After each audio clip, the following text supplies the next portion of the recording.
welcome to another Pokemon Movie Club. In this month's podcast, we will be talking about Pokemon Forever. I am joined by Celebi Joe and Birdkeeper Toby. Hello, hello, hello. You can talk now, Toby. Hello! Hi! Forever. Pokemon Forever. Pokemon and they meant it. Forever. They meant it. They're going to milk that money cow for a long, long time. And I'm a fan, so it's...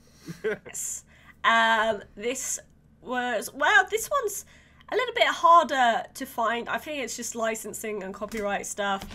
In the UK, you get it on a DVD that looks like this one that came out a very long time ago.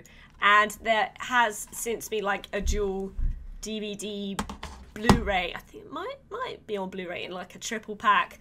But at the moment you can only get it like that.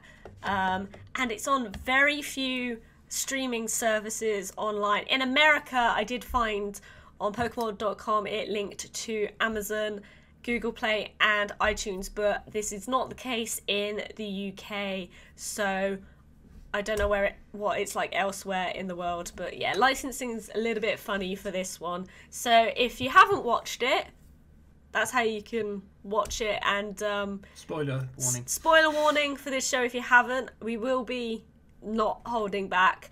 So if you want to come back and watch this when you have seen the show, film, then...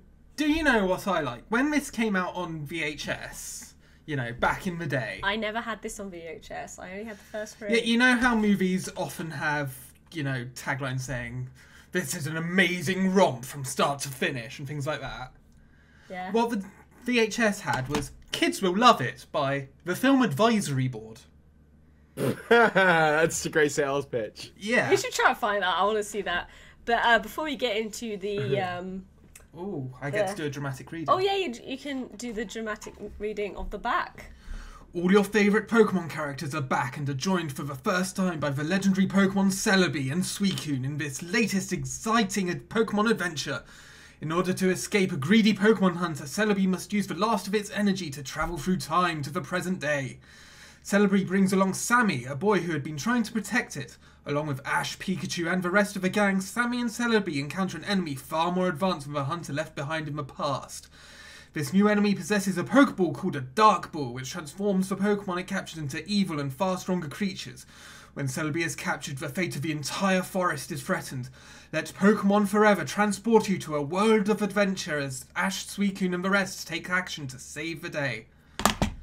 Nice. Ooh. And So it is very an dramatic. amazing- So what's the subtitle? Because it kind of like drops that Celebi, everywhere. Voice of the Forest. Voice of the Forest, and it is an amazing romp from start to finish. it's... Yes, so this came out... Okay, in Japan, it came out on the 7th of July, 2001. Many, many, many moons ago.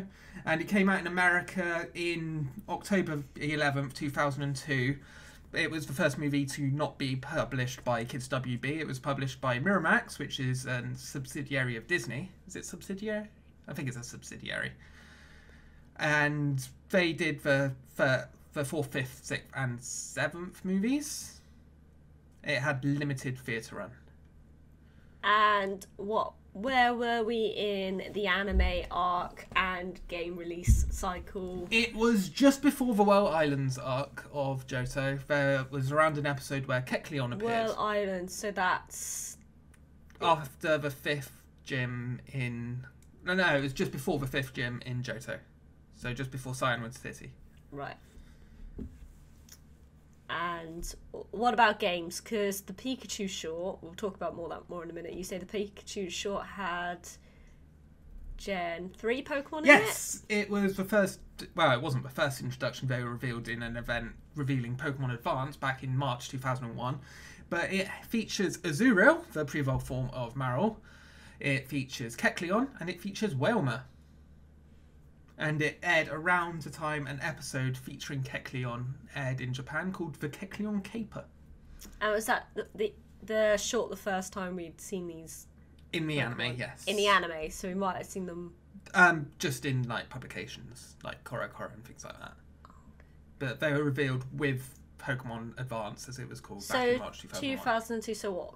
Crystal was... 2001 in Japan, so it was 7 months after Crystal came out. 7 months after Crystal came out, and Gen 3. So Gen- when did Ruby and Sapphire came out? That must have come out in 2000. November 2002.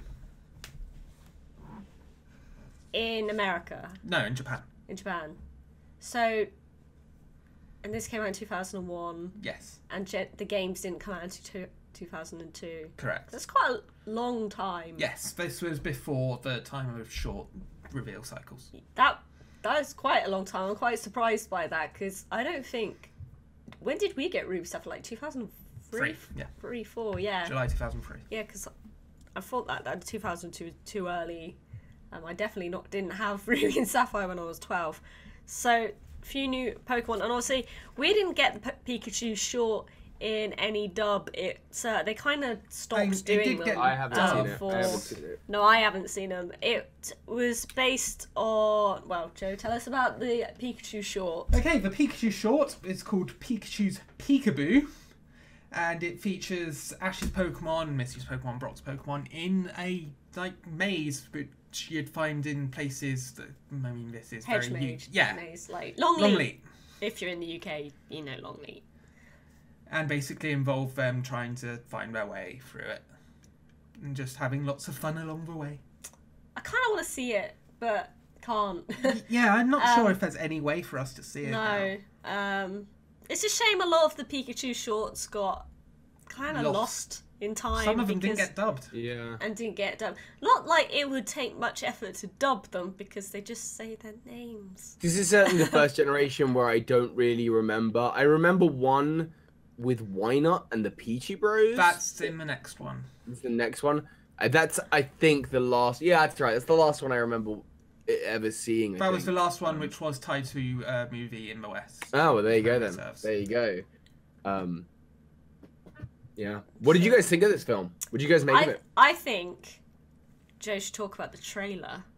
Oh, right. okay. Yes, because you've got a obviously structure for this podcast. So some of you may have seen lately the Mewtwo Strikes Back Evolution trailer, which all CGI and stuff. But there was a CGI Pokemon trailer before, and it was for Pokemon Forever. Well, the Japanese name for it anyway. And you may have seen Joe's tweet. If not, go check out @JerryMerrick. He tweeted the images from the deepest, darkest archive of Celebi.net. It's like one of the earliest posts on Celebi.net because, in September 2000, I accidentally deleted the entire website. We have searched high and low to try and find an actual trailer, and this trailer is long, long gone. So wow. I didn't realise this had a 3D trailer in Japan.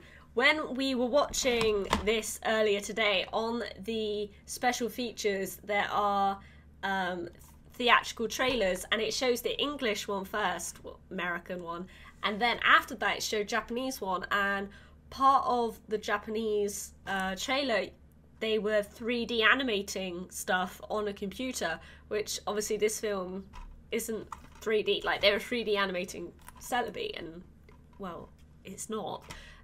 So Joe, inform me, there was actually a 3D trailer for this movie. That was one of the first things I properly reported on back when I was running the site. Well, when I was running the site, I'm still running the site.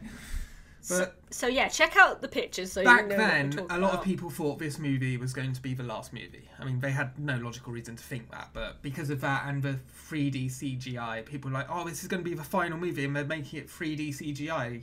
Toy Story was out by then, wasn't it? 95, yeah. And so people were, going crazy about it, and then the later trailers came, as they normally do, because that was just a teaser trailer. I think it was at the end of the Entei movie in Japan, but it didn't get publicly pushed out until September 2000. But like I said, you can't find it. Can you imagine how excited you would be, right? If you're a kid, right, and the biggest you've seen Pokemon at that point, transcending away from the Game Boy, is like Pokemon Stadium, and you've got your 3D CG Pokemon, and they're like, yeah, we're gonna do it as a movie. Even with bad 2001 CG, you're gonna be excited about it. That's about the same as Mewtwo Strikes Back Evolution. From the pictures you're showing me right now, I'm not. Yeah, I don't know so much. I'm not sure I agree with you, Joe, on that assessment.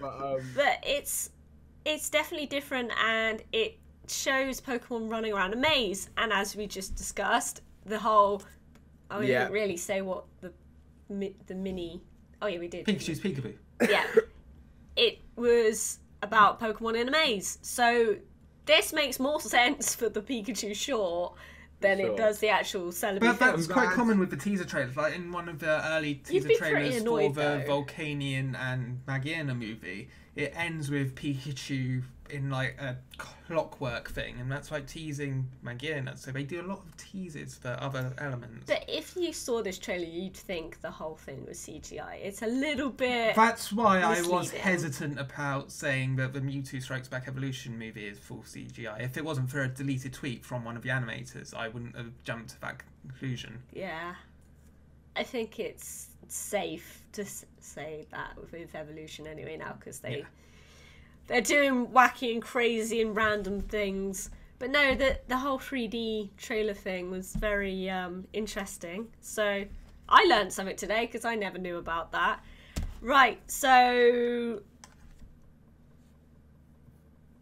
the film starts. Oh yes, that's another interesting thing. The World of Pokemon thing was not actually in the Japanese variant of the movie. That it was actually taken from Pokemon Heroes, Latias and Latios, and it's the exact same one in the dub for this movie and the next movie, which we'll be talking about next month.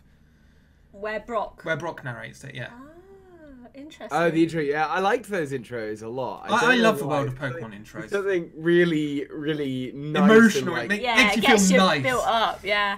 It makes you... It's for mum and dad's benefit, I think. It really is. It's like, oh, and now they get it. They get it. Sitting next to me, they understand that I'm into this. And, I did find it interesting that Brock was doing the voiceover for that instead of the normal narrator. A normal narrator, yeah. And as it starts, the Mewtwo movie music. Well, that's part of the World of Pokemon bit, wasn't it? Yeah.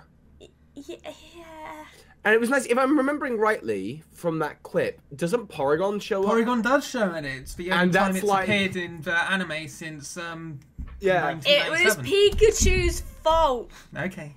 It wasn't Porygon, and you sound like a conspiracy theorist. Like it was an inside job. It was the Porygon. It wasn't. But it's just such a commonly. Everyone blames Porygon for it when it was Pikachu's Thunderbolt. But it was in Porygon's cyber world. But it wasn't Porygon's fault. Porygon was the one that brought them there. But it wasn't Porygon's But Porygon was the one that brought them there. I'd say, give Porygon another shot. I think it's give it another try. Unfair. Again, something I've noticed definitely for the last few movies, and I'm beginning to see a bit of a pattern here. 3D woods at the start. It seems to be at the start of most Pokemon films I've seen lately. They set the scene by doing 3D animation of some kind, like the spaceship in the air of the second film. Even to everyone's story, the whole water place, that was all 3D. And in this one, the woods is 3D. Not very good 3D. Possibly it's just a setting immersion kind of thing. Yeah. It's like, cool, you're in the world now, and it's probably a lot easier to create a 3D woodland space than maybe it is to correctly animate 3D living beings. That said, there is a 3D moment in this film with Suicune, yeah. Right? Suicune. There's lots of 3D moments in this movie. You're right. There's several. There's the Suicune. There's the big creature at the end. What happened with the Suicune? I must have missed that. When Suicune first appears and it's sitting on its kind of rock, looking down at the forest, and it's looking at all the destruction, and it starts running down, the camera kind of rotates around it, and you kind of see it in 3D, if I'm remembering rightly. Oh, I must have missed that bit. But yeah, I do feel they have got a bit better with the 3D over the last few films leading up to this one. Not by much. I'm actually glad that they didn't go for 3D for the whole film and that they just did the standard style, because I think, like, you can see in those images, in the ones that you've tweeted out, Joe, that it wouldn't have aged well. No. And I think I would have enjoyed the viewing experience a lot less nowadays. It's like when you look at other CGI movies from the late 90s, early 2000s, even though they're like, oh my god, this was amazing, back when they came, they do not look great. Of course, I yeah. think Toy Story And holds up. it's a charming film. This is a lot of charm to it. There's something nice. World The of music, the Warcraft and characters. Warcraft 3 cinematics hold up. Yeah. Okay. Can't beat the Warcraft cinematics. Okay, but we're not talking about that. I was just saying 3D animation from that time can still be amazing today. But yeah, and obviously everyone here has hopefully seen the film, but at the end of the film with the, let's call it the twig monster, the stick Mega Celebi. the Mega Stick Celebi. Stick Celebi, yeah. I feel that was a little bit... It was cool. I liked it. I think... Do we think Celebi... the 3D animation was good though? Like, do we... It was fine at the time. It was it fine though? at the time. Yeah, it was. And you know, I thought it was cool because I think Celebi is quite an unthreatening character. Even when they made it Dark Celebi, which got that Pokemon card print in the Gen 3 era, they randomly made a Dark Celebi card that seemed to reflect the artwork of this. Yeah, it's a cool card. But I think Celebi is just too unthreatening a thing. They needed, if they were going to make it like the bad at the end, adding all those, it's not like Mewtwo, it's not like Entei. It's little Celebi, it's little cherub boy. So I think doing this definitely helped convey its threateningness. So the story leading up to Celebi and how it became Dark Celebi. So you've got little Sammy, and he is, drawing in the woods, and Pokemon Hunter comes along and is chasing Celebi, and Celebi gets hurt, and Sammy tries to save it. Celebi holds on to Sammy, and they time travel to the point in time 40 years later. Yeah. One thing that bugged me though. Go for it. I mean, it was when Diana saw the blue stuff, and it's like, that's like time travel. It's like, no one says things like that. That's the voice of the forest, which they say later on. It's like, oh, it's that time travel. It's like what you say about every other movie. Telepathy. Oh, right. It's just like exposition that's just there for the sake of it. It's like, that annoyed me. They definitely, do you know what? This has only just occurred to me, but Celebi is a time-traveling, legend, right? Myth. It presumably has lived being the guardian of the forest. It has a reputation in the forest for many, many years. Surely there is a year, 1953. That's a safe year. I know I can go to 1953 and be safe, right? But instead it just it blasts them into some random point in the future, which happens to be a point where it's going to be hunted by somebody else. But that needs to happen. Well, that only needs to happen for the sake of the plot of this film. No, think about it. It needs to happen because... If that can't happen, other things can't happen. Yeah, because otherwise Sammy wouldn't meet Ash, wouldn't see Ash with Pikachu, so when it gets back to there, wouldn't give... Professor Oak would not give Ash Pikachu, and Ash needs Pikachu because Ash is the chosen one to save the world. That is not... Okay. Or maybe. Timey-wimey.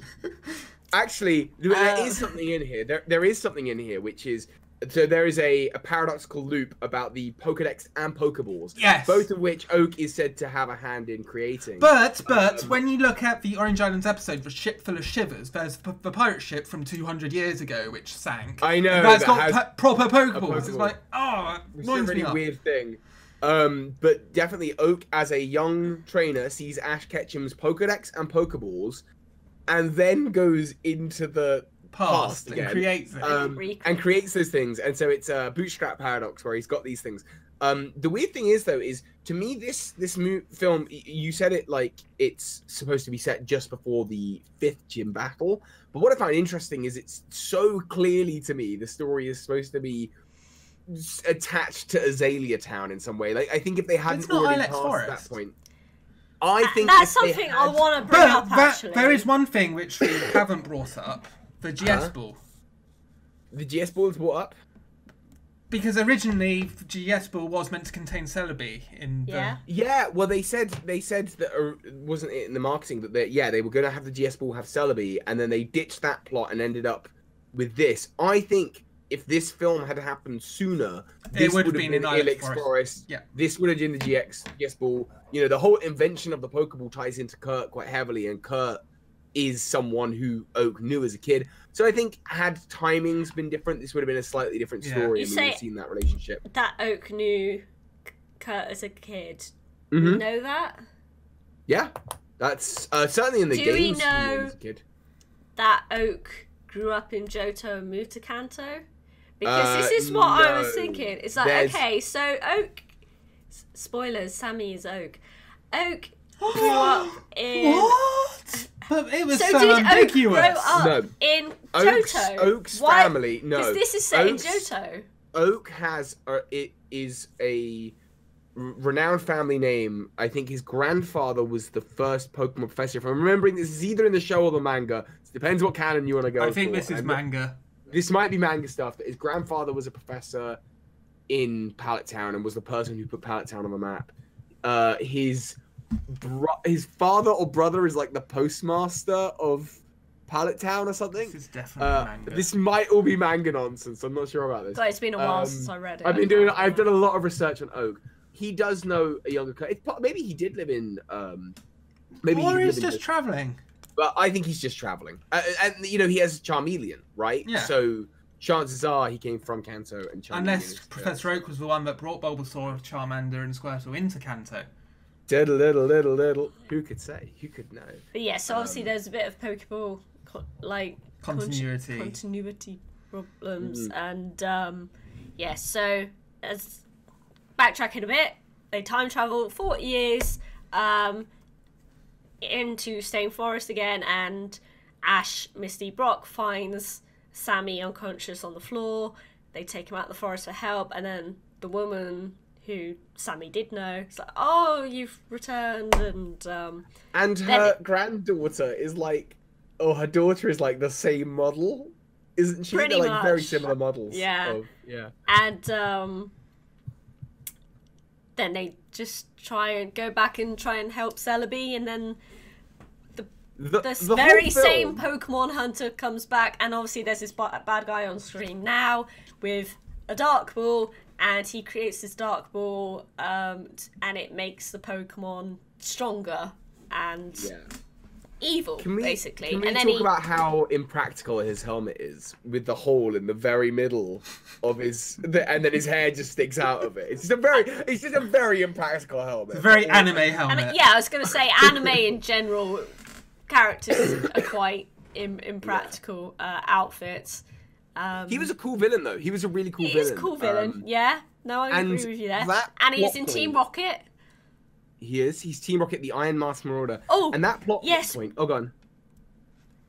Something Meowth said to him. Recognised you, on obviously in reference to the hat. Are you from a Mexican wrestling movie? Mexico? Right. Well, that's South America, so was the Lightning American as Reference to real world? Real world, but yes, again. Like one of the Pokedex entries references an Indian elephant. Yeah, and there's all sorts of that stuff. I might do something on that soon. I did do a video about. Look at the helmet. But it was confirmed 17 days ago. 17 days ago? No, 14 days ago. But the Pokemon world is different to ours. Oh, where was that confirmed? It was in the Pokemon New Year's special, which just had like some clips over time and explained various. That Pokemon. I will link you to the Japanese name. TV Tokyo actually uploaded it onto YouTube, but you'd need it's region locked. I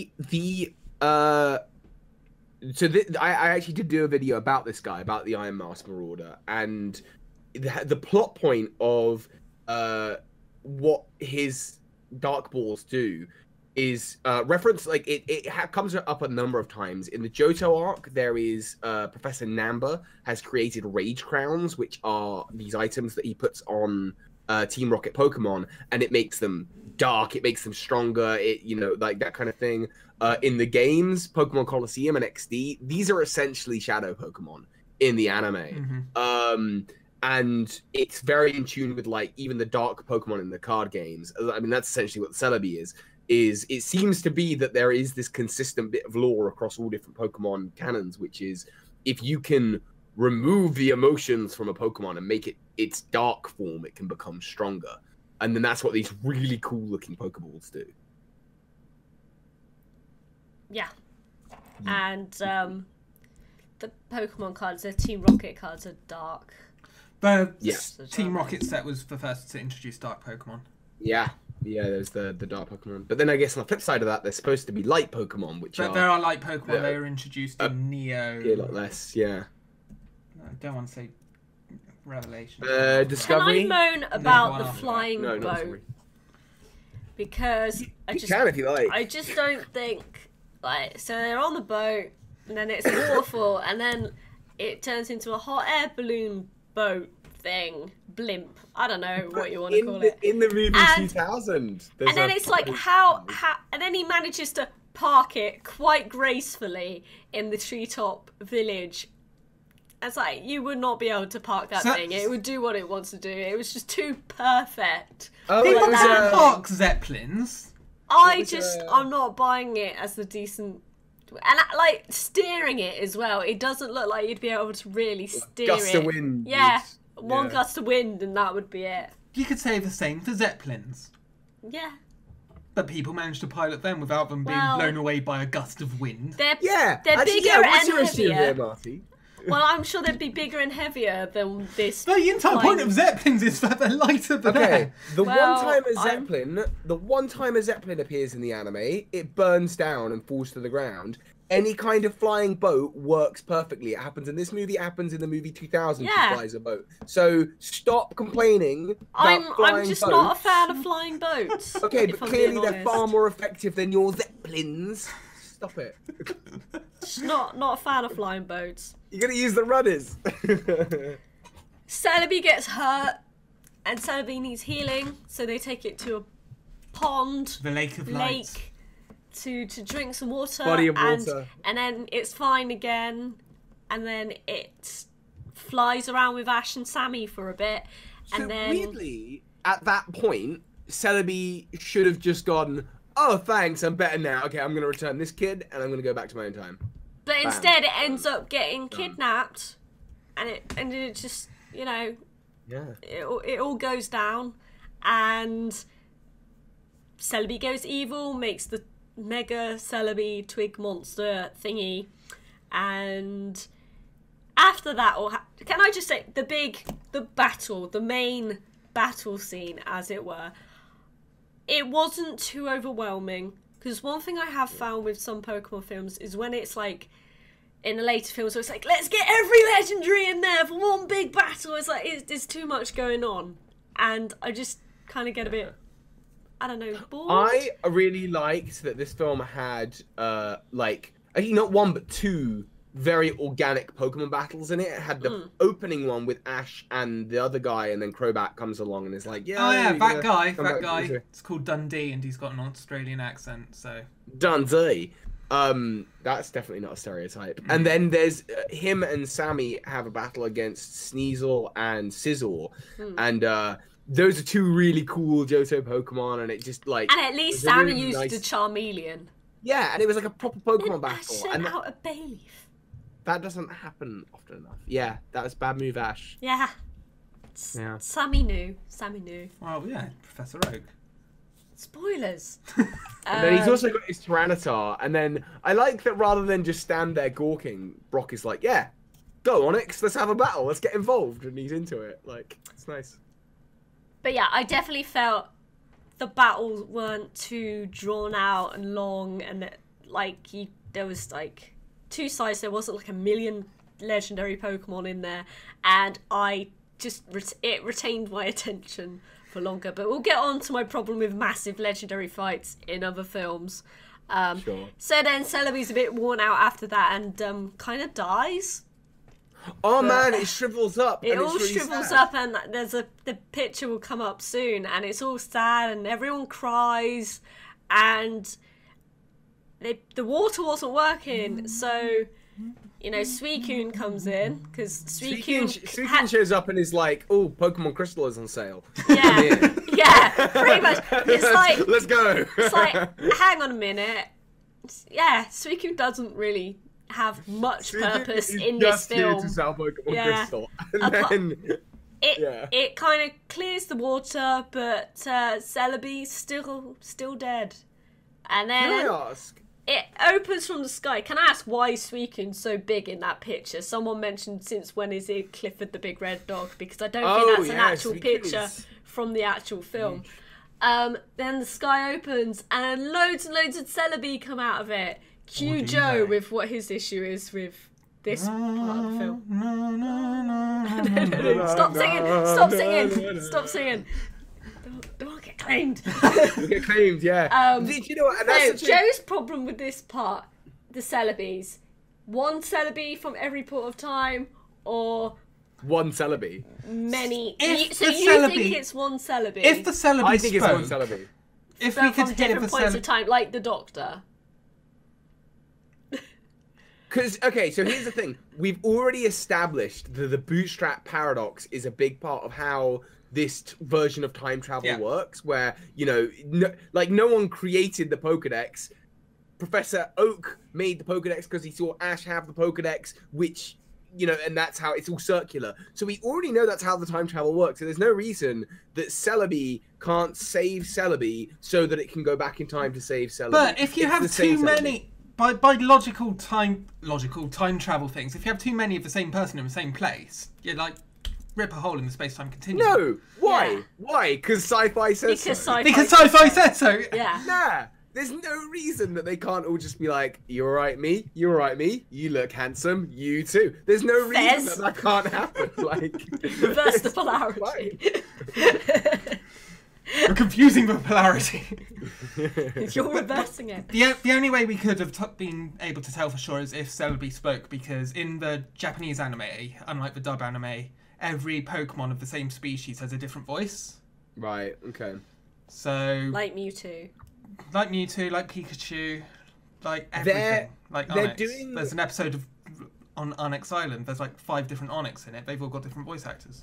I think they're making more of an effort nowadays to differentiate special Pokemon. Like, if there was like a shiny Celebi amongst there, you'd immediately go, "Oh yeah, these are all different Celebi." And they've kind of done that lately with the show where they had like an alternate dimension with a different Tapu Koko. Yeah. And I think in the Hooper movie, there's like a shiny Rayquaza.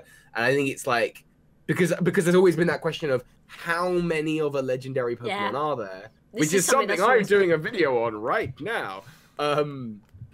But because of that, I think they've started using shiny Pokemon as a way to like, oh, this is a different one.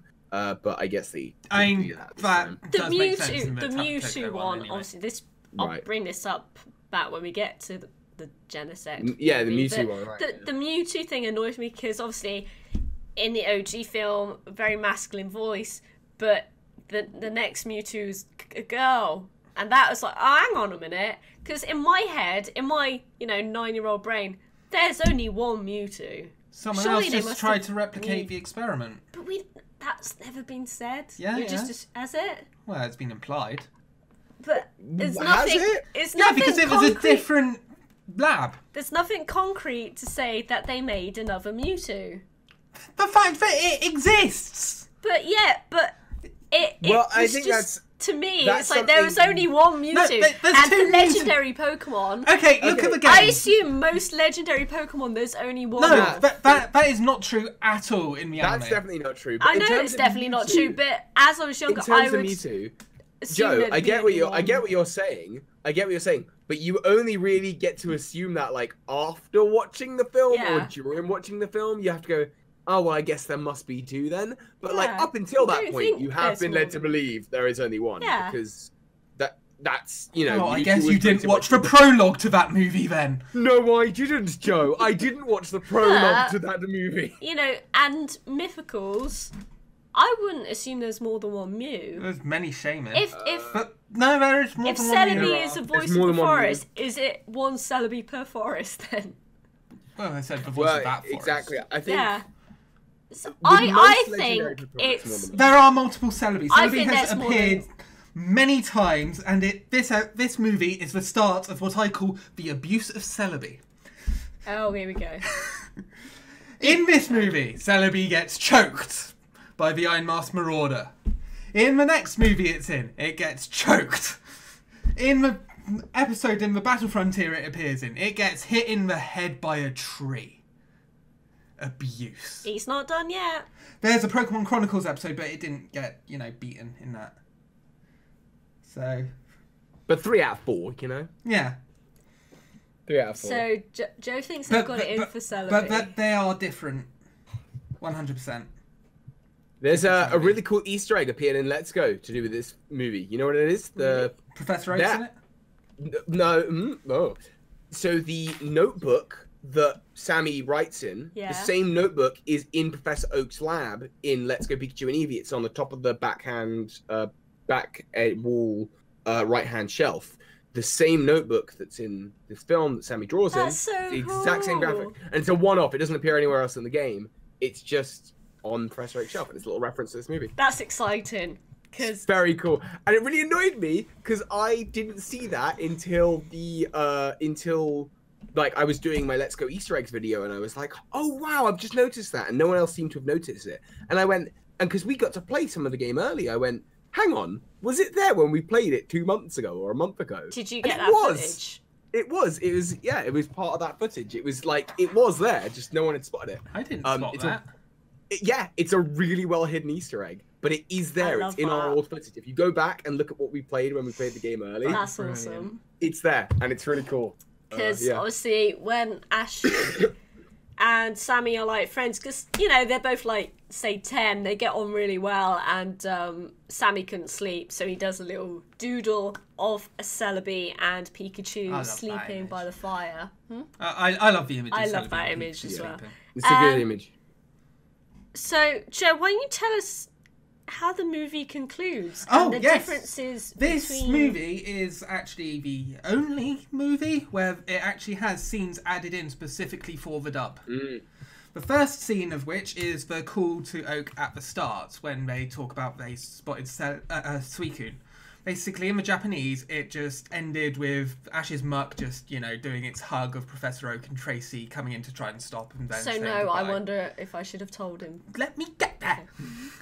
But in the dub, it continues on. Oak explains more about Suicune, about how it's the North Wind, how he saw it when he was younger, and then the phone call ends and it goes to Professor Oak in the lab, wondering if he should have told Ash about what was going to happen. Second scene, new to it, was an odd scene where Team Rocket were trying to grab some peaches, which is very unusual because peaches, aren't a thing. They don't Petra berries typically mention real food in Pokemon. I don't understand why that scene was added in. Yeah, but they just were in the mech of the bad guy and they were hungry, so there's a peach tree, and went to get peach and fell out, and that's apparently was added to this film. Don't know why. And the final scene is the final call with Professor Oak, where Ash is sad because he's never going to see his friend again, and Professor Oak says, I'm sure your friendship with Sammy will last forever. And then Misty goes, hang on, we didn't tell Professor Oak what his name was. It's like, Do you think Ash will ever work it out? No, Ash is an idiot. Because he's an idiot. He's never going to know. He Pokedexes Pokemon he's already seen before. That's for the viewer. Yeah. But in the Japanese version, it's just left ambiguous with the scene in the credits where Tracy finds the old notebook. And this is why you need to watch the Pokemon credits. This creates a plot hole. Because Professor Oak was looking at the notepad, so it was out. But when Tracy finds it, it's, muddled up with all the stuff that just fell on Tracy in a dusty closet. Yeah. So, plot hole because of a dub. But basically, stuff like this is always left ambiguous. Well, it's often left ambiguous in Japanese anime. It's the same with Your Name and things like that. It was left very ambiguous for a while. But they just figured for Western audiences, it's better to not dumb it down, just make it more obvious. Tie it up a bit. Apart from Riza and the Eevee in the latest film. Let that go. No, because there was not really a tie-up for that. But yeah, and Joe came to the conclusion the notebook's 80 years old. The notebook is now 80 years old. Yes. Yeah, because it was in front of the shrine in the forest for 40 years.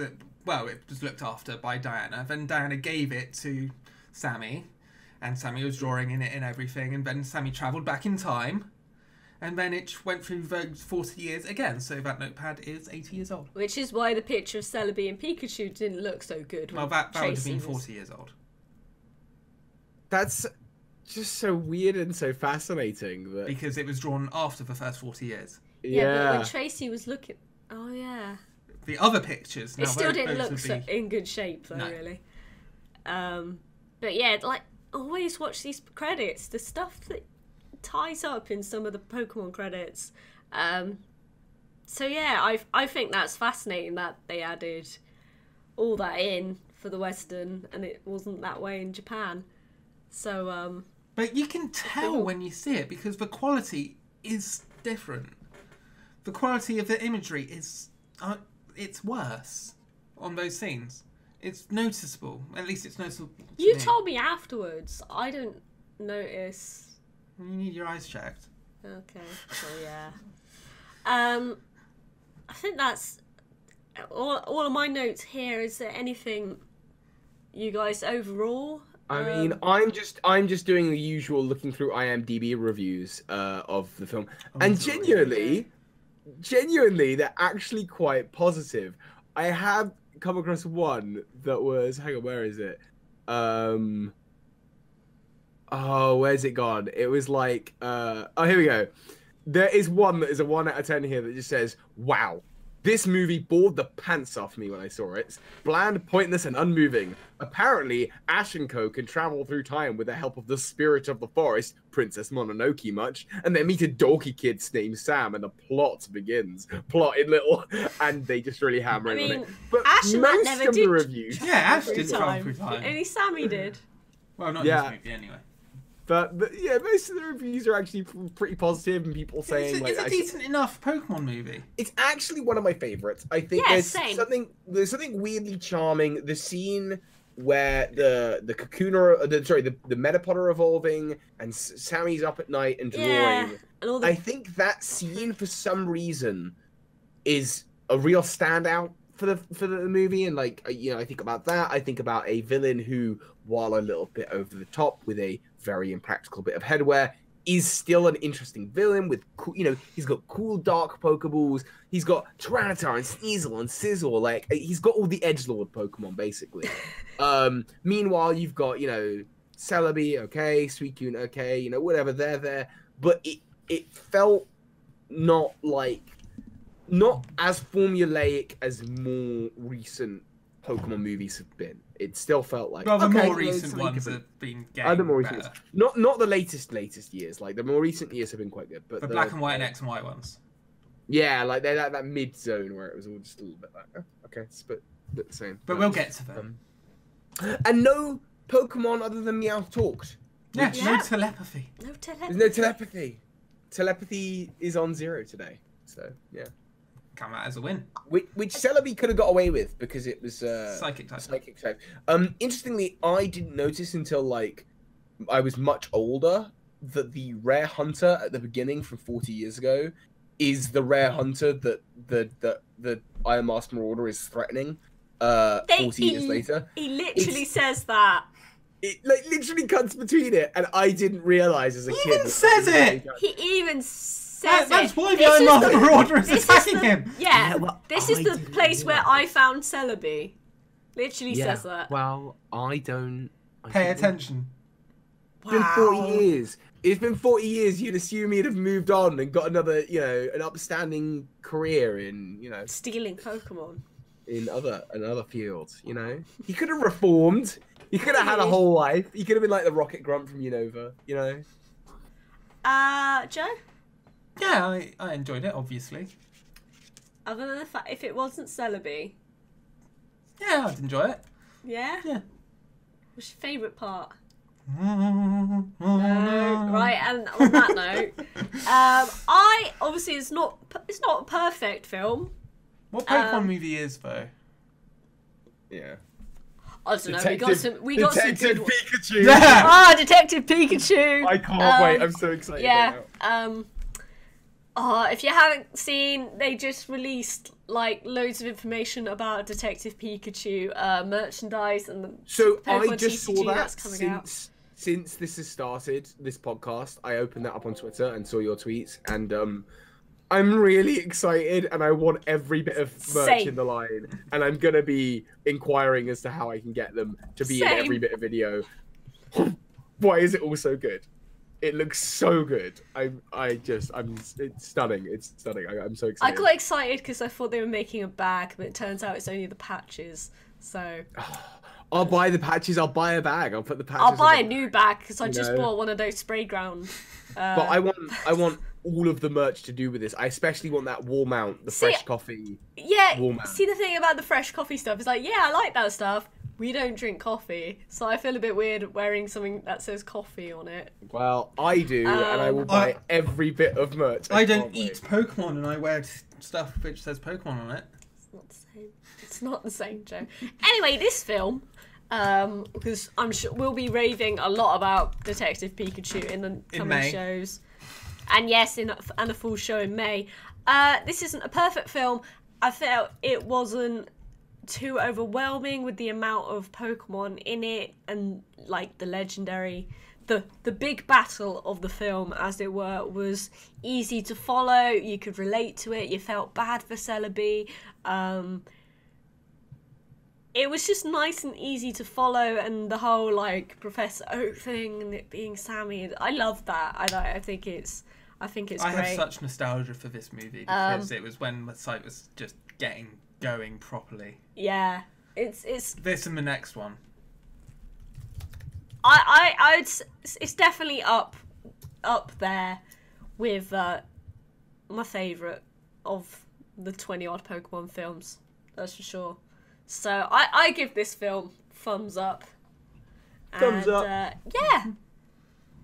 I think that's about everything we got to talk about. Next month, February 15th. Friday, February 15th, we will be back and talking about Pokemon Heroes, the 5th Pokemon film. Once again, it's a bit of a weird one, licensing. I know you can find it on DVD and like a multi-pack DVD, Blu-ray thing. Amazon, iTunes, Google Play, it's all a little bit hit and miss with Pokemon Heroes. But hopefully you can pick it up. Like, I saw you could pick this one up for like £3. So if you can find the DVD, it's probably super cheap. Yeah. Bargain bin type DVD you can find. So yes, we will be back live on Twitch on the 15th of February. So I'm going to say bye here to everyone on YouTube. If you're with us on Twitch, stick around for the post show. And we'll see you guys next time. Until next time, see ya. Take care.